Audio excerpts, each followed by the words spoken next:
अब national Herald है क्या? It's not a daily newspaper, ये दैनिक अखबार नहीं है। It's a non regular paper. ऐसे एक तो वीकली पेपर है और वो भी छपता है। क्या छपता है? यहां पर इतने सारे पत्रकार, आप में से कोई नेशनल हेराल्ड से है क्या? कोई नेशनल हेराल्ड पढ़ता है क्या? अखबार वैसे तो कागज पे छपता है, लेकिन कुछ कागजी अखबार होते हैं जो छपते भी नहीं, बिकते भी नहीं, बंटते भी नहीं, दिखते भी नहीं और पढ़े भी नहीं जाते। ये उनमें से एक है।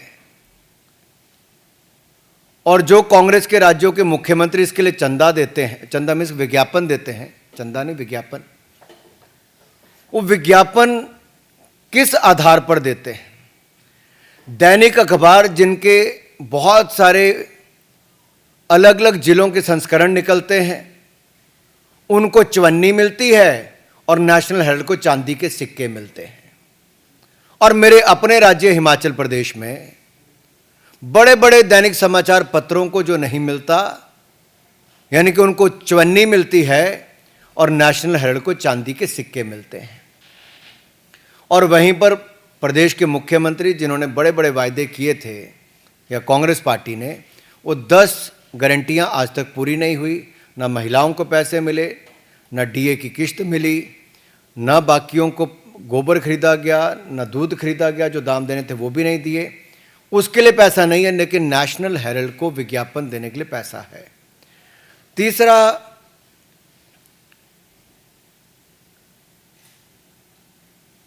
ये जो आंकड़े सामने आए, इसके बाद कांग्रेस पार्टी ने कहा नहीं नहीं, कुछ तो खरीद फरोख्त हुई नहीं। ईडी की चार्जशीट में बहुत साफ है, अपराध का प्रकार, अपराध की तिथि, अपराध का समय, अपराध की जगह, लेन देन का अपराध और अपराध के बारे में सारी जानकारियां ईडी ने फैक्ट्स एंड फिगर्स के साथ अपनी चार्जशीट में रखी है। और ये कांग्रेस का क्राइम है। This is a Congress model of corruption, where a weekly newspaper is getting much more amount than the daily newspapers, and a paper which is not even published at times.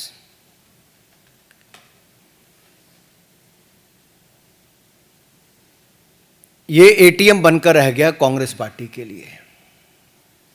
क्या national Herald Congress party का ATM हो गया, जहां के कांग्रेस के अलग अलग राज्यों की सरकारें उसमें पैसा डाल रही हैं और टैक्स पेयर का पैसा है?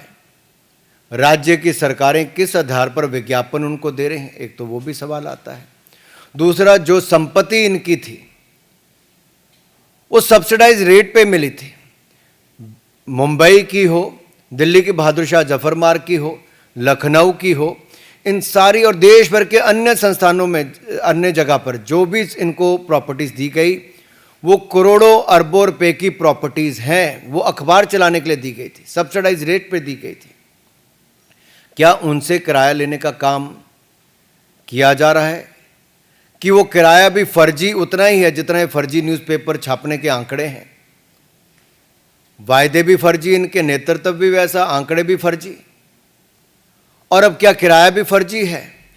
क्या ये कांग्रेस के लिए मुद्रा मोचन स्कीम बन गई है?